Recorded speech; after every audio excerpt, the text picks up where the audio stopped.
जय हिंद साथियों, आप सबका हमारे चैनल पर एक बार पुनः बहुत बहुत स्वागत है। आज हम चर्चा करने वाले हैं NCL HM ऑपरेटर में जो कि ट्रैफिक से संबंधित जो भी क्वेश्चन है उससे चर्चा करेंगे। उनके थ्योरी जानकारी हम लेंगे आज, ठीक है। मोटर व्हीकल एक्ट के से संबंधित सभी क्वेश्चनों को हम देखेंगे जो कि आपके एग्ज़ाम के लिए बहुत ही इंपॉर्टेंट है, ठीक है। इसके पहले हमने मोटर व्हीकल एक्ट से संबंधित एक वीडियो अपलोड किए हुए हैं, आप हमारे चैनल पर जाकर जरूर देख सकते हैं। आज हम मोटर व्हीकल की जो धाराएं लागू, उसमें क्या नियम कानून है उससे चर्चा करेंगे, ठीक है। आप हमारे चैनल पर नए हैं तो हमारे चैनल को सब्सक्राइब जरूर करें। चलिए स्टार्ट करते हैं। आज की जो मोटर व्हीकल की जो थ्योरी क्लास है उससे हम चर्चा करेंगे। हम बात करेंगे कुछ जो मोटर व्हीकल इंपॉर्टेंट जो एक्ट है क्वेश्चन उनसे संबंधित। जो हमारा मोटर व्हीकल एक्ट है 1988 का, ठीक ना, जो कि उसको चेंज करके 2019 में नया मोटर व्हीकल पास किया गया है। आपका जो 1988 में है वो उसको लागू कब किया गया था, ये क्वेश्चन बनता है। तो 1988 का जो एक्ट था उसको लागू किया गया था संपूर्ण भारत के लिए, वो है 1 जुलाई 1989 को, ठीक है। संपूर्ण भारत को जो लागू किया गया था, इस डेट को याद करिए। ये डेट आपके एग्जाम में पूछा जाता है कि मोटर व्हीकल एक्ट 1988 कब लागू किया गया, जिसका जो सही जवाब है लागू किया गया 1 जुलाई 1989 को, ठीक है। और उसको जो संविधान पारित हुआ था उसका जो डेट है वो है 14 अक्टूबर 1988 को, ठीक है। जो आपको पारित किया गया था, संविधान पारित किया गया था, वो हुआ था 14 अक्टूबर 1988 को। इसके बाद आगे बढ़ते हैं। मोटर वाहन अधिनियम जो संशोधन हुआ है 2019, ठीक है, वो लागू कब किया गया है। मोटर वाहन अधिनियम जो है संशोधन है आपका जो 2019 का जो लागू किया गया है 1 सितंबर 2019, ठीक है। 1 सितंबर 2019 को लागू किया गया है। आगे बात करेंगे हम इससे कि 2000 मोटर अधिनियम वाहन संशोधन 2019 में क्या क्या चीज़ें हुई हैं, क्या जुड़ी हैं, क्या हटी हैं, उससे संबंधित हमारे जो टोटल अध्याय हैं कितने हैं, 14 हैं, ठीक है। अध्याय टोटल 14, जिसमें अध्याय 10 को हटा दिया गया है, उसको हटा दिया गया है। धाराएँ जो टोटल हैं 217 तक है, ठीक है। जिसमें ऐसे 140 से 144 की जो धाराएँ हैं, 4 धाराएँ जो आ रही हैं 4 से 5, उसको हटा दी गई है, ठीक है। अनुसूची दो थी, जिसमें से दूसरी अनुसूची को हटा दी गई है, ठीक है। ये आपके टोटल हो गए। अध्याय टोटल 14 है, धारा टोटल 217 है और अनुसूची 2 है, ठीक है। इसमें जो आपको इम्पोर्टेंट है, इसको जो क्या क्या परिवर्तन किया गया है उसके बारे में दिया गया है, ठीक है। इसको जरूर देखिएगा, ये आपके क्वेश्चन आ सकते हैं। अध्याय टोटल जो है 14 है, जिसमें से अध्याय 10 को हटा दिया गया, और दूसरा है धारा टोटल जो 17 थी, जिसमें से 140 की जो धाराएँ थी उसको हटा दी गई है। अनुसूची 2 थी, जिसमें से दूसरी अनुसूची हटा दी गई है, ठीक है। आगे बढ़ते हैं, चलिए आगे से अध्याय के बारे में जानकारी रखेंगे। अध्याय 1 जो है उसमें कौन कौन सी धारा आती है। अध्याय 1 के अंतर्गत आपकी धारा 1 और 2 आती है, ठीक है। अध्याय जो 1 हमारा है उसके अंतर्गत जो हमारी धाराएं आती है वो है 1 और 2, ठीक। उसके आगे है अध्याय 2 जो है उसके अंतर्गत 3 से 28 धाराएं आती हैं, ठीक है, 3 से 28। अध्याय जो 3 है उसके अंतर्गत जिसमें धारा 29 से 38 आती है, ठीक है। और अध्याय जो 4 है जिसके अंतर्गत 39 से 65 है। अध्याय 5 जो है उसमें जिसमें 66 से 96 है, ठीक है। आगे चलते हैं।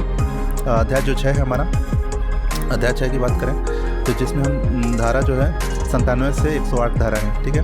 और अध्याय 7 जो है जिसमें धारा 109 से 111 है, ठीक है।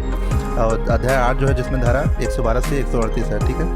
और अध्याय जो 9 है जिसमें धारा 139 है, ठीक है। अध्याय जो जिसकी बात कर रहे थे हम कि उस 140 वर्तमान में हटा दी गई है, ठीक है। अध्याय जो 10 थी इसमें, उसके आगे हम चर्चा करेंगे क्या क्या था इसके अंतर्गत, अध्याय 10 के अंतर्गत, ठीक है। आगे चलते हैं। 11वां अध्याय है जिसमें धारा 145 से 164 है, ठीक है। क्या है जो 11 अध्याय है जो 145 से 164 है। और अध्याय जो 12 है जिसमें धारा 165 से 177 है। जो अध्याय 13 जिसमें धारा है 178 से 210 है, ठीक है। अध्याय 14 जिसमें धारा है 211 से 217। इस प्रकार से हमने टोटल धाराएं देख ली, मतलब अध्याय देखा 14 अध्याय, और उसके अंतर्गत कितनी धाराएं थी उसके बारे में चर्चा की। चलिए आगे बढ़ते हैं, ठीक है। धाराओं के बारे में बात करेंगे तो दो अध्याय 1 की धाराएं हैं, धाराएं 1 और 2। अध्याय के 1 के अंतर्गत जो धाराएं हैं 1 और 2, उसमें क्या क्या बताया गया है। धारा 1 में आपको बताया गया है कि नाम लागू क्षेत्र, नाम क्या होना चाहिए, लागू क्षेत्र किस एरिया में होना चाहिए, ठीक है, उस क्षेत्र के बारे में बताया गया है। धारा 2 जो है वो परिभाषा करता है कि आपकी वाहन किस प्रकार की है, ड्राइवर किस प्रकार का, आरसी किस प्रकार की रहेगी, उसका जो परिभाषा है, ठीक है, परिभाषा बताता है धारा नंबर 2।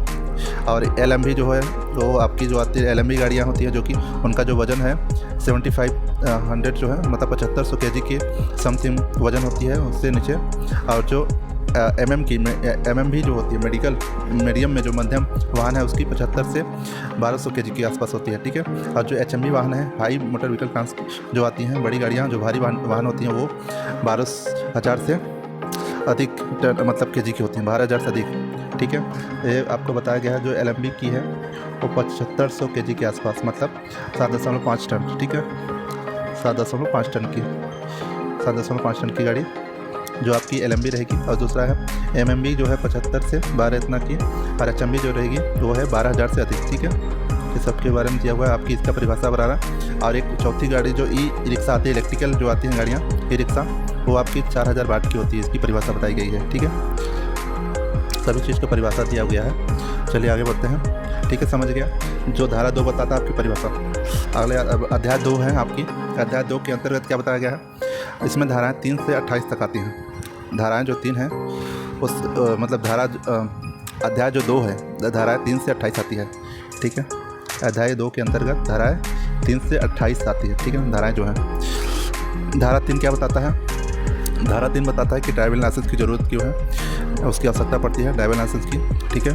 DL की जो हमारी लाइसेंस है DL की आवश्यकता क्यों है, ठीक। उसके बाद बताया गया है धारा जो 4 है उसमें एज के बारे में बताया गया है कि आयु कितनी होनी चाहिए, आयु के बारे में चर्चा की गई है धारा 4 में, जो कि अगर मोटर वाहन के लिए लाइसेंस के आवेदन चाहता है प्रार्थी तो उसको 18 वर्ष मिनिमम होना चाहिए, ठीक है, DL लाइसेंस के लिए। और अगर हैवी ट्रांस की लाइसेंस चाहिए, HMV लाइसेंस चाहिए तो उसको 20 वर्ष होना चाहिए, ठीक है। या तो 18 वर्ष DL 1 वर्ष बाद बनता है, DL लाइसेंस के 1 साल बाद वो HMV लाइसेंस के लिए आवेदन कर सकता है।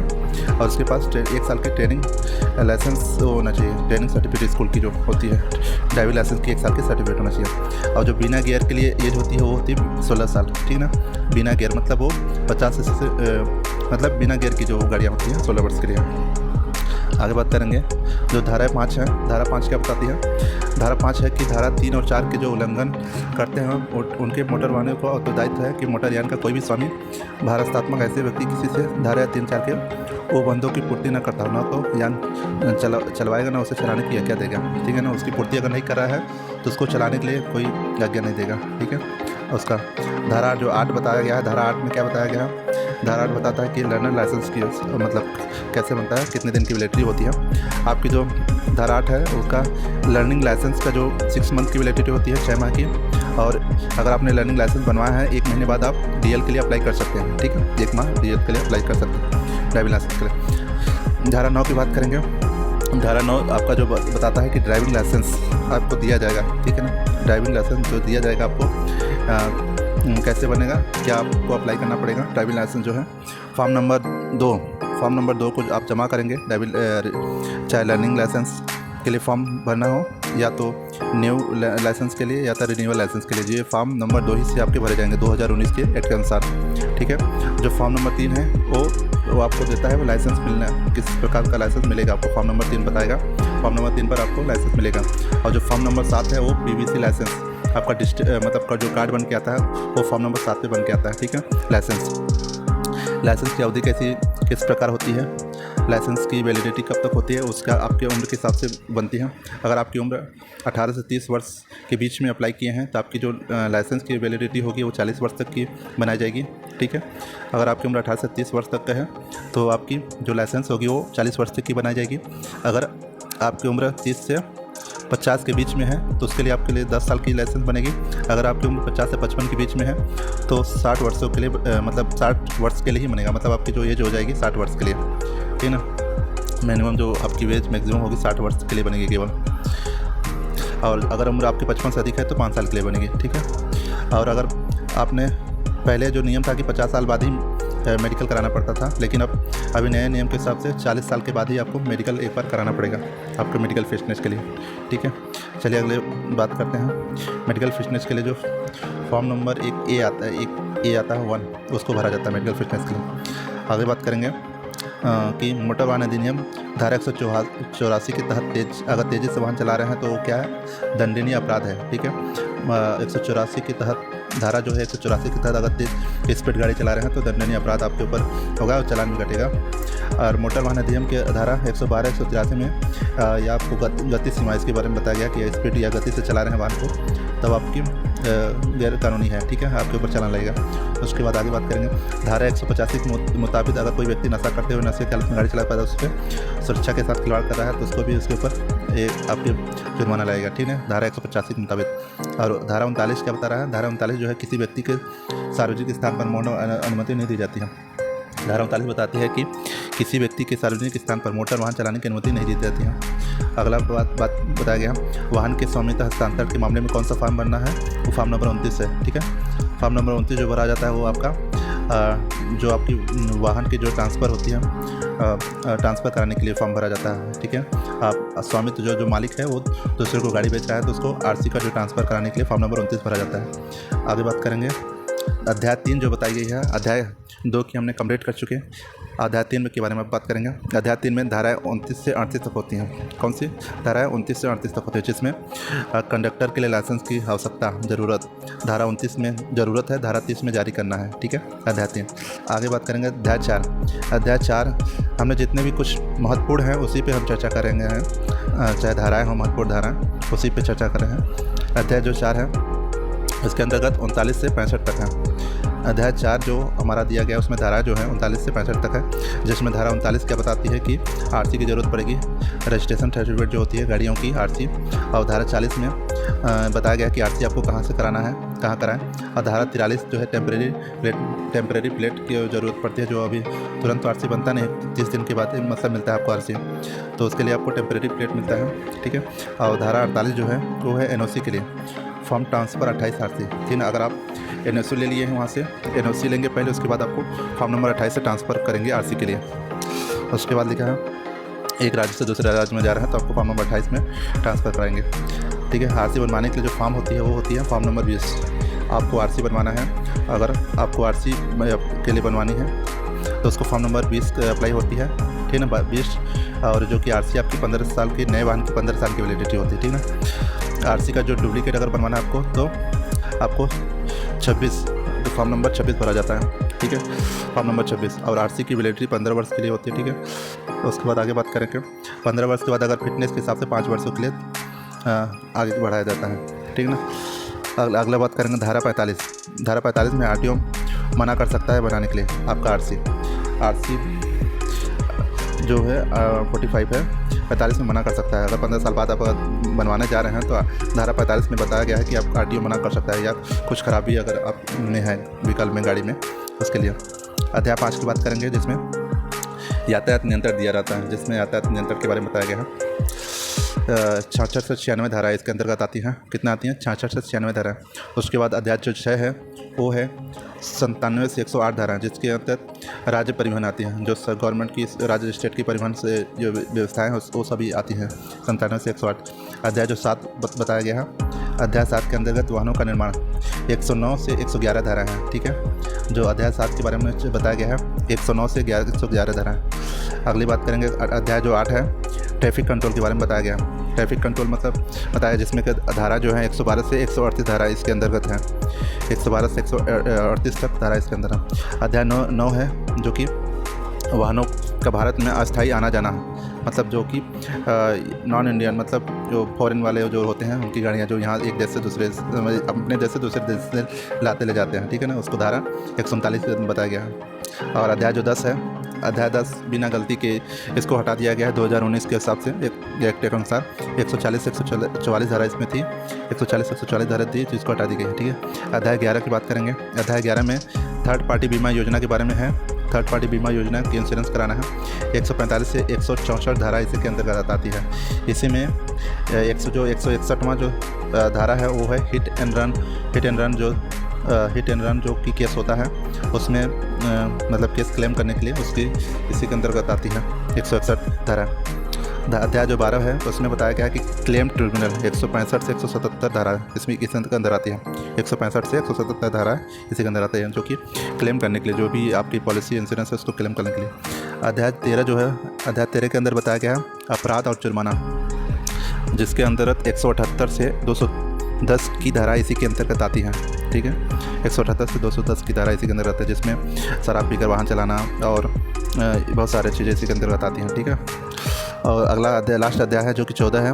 जिसमें विविध धारा दी गई हैं, बहुत सारी विविध धाराएं हैं जो कि 211 से 277 तक हैं, 277 तक हैं। ठीक है, अब चलिए आगे बात करते हैं। महत्वपूर्ण जानकारी आपको होनी चाहिए जो कि अब 2019 में जो भी वाहन अधिनियम चेंज हुए हैं उसमें कितना जुर्माना क्या चीज़ है।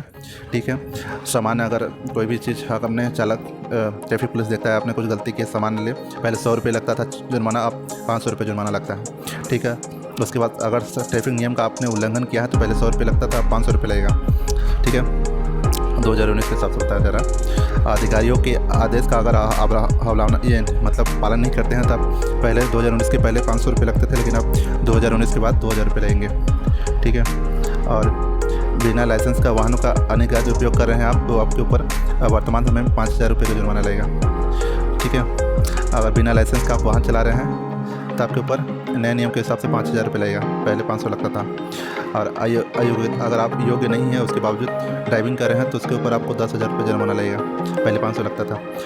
वाहनों का आगमन, मतलब वाहनों का आगमन हो रहा है, आपने नियम का पालन किया है तो आपको ऊपर 5000 रुपये जुर्माना लगेगा। आप स्पीड से गाड़ी चला रहे हैं तो आपको 1000 रुपये का जुर्माना लगेगा। खतरनाक ड्राइविंग कर रहे हैं तो 5000 रुपये अभी जुर्माना लगेगा।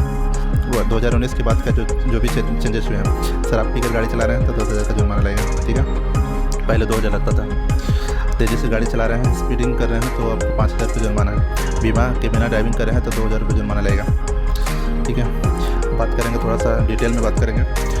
जो आपका नाबालिग अपराध जो आता है, नाबालिग श्रेणी में अगर उसने 18 साल से कम है और वो गाड़ी चलाते हुए पाया जाता है तो उसके बारे में उसके ऊपर अब उसके अभिभावक के ऊपर दोषी माना जाएगा। ठीक है, 3 साल की कैद सज़ा होगी और 25,000 रुपये जुर्माना उससे लिया जाएगा और उसके ऊपर मुकदमा चलेगा। और जो आरसी है वो भी बंद हो जाएगा और जो नाबालिग का बच्चा उसको 25 साल तक उसको लाइसेंस भी नहीं बनेगा। ठीक है, और तीसरा जो बताया गया हेलमेट के बारे में पहले 100 रुपये लगता था, अब 1000 रुपये है।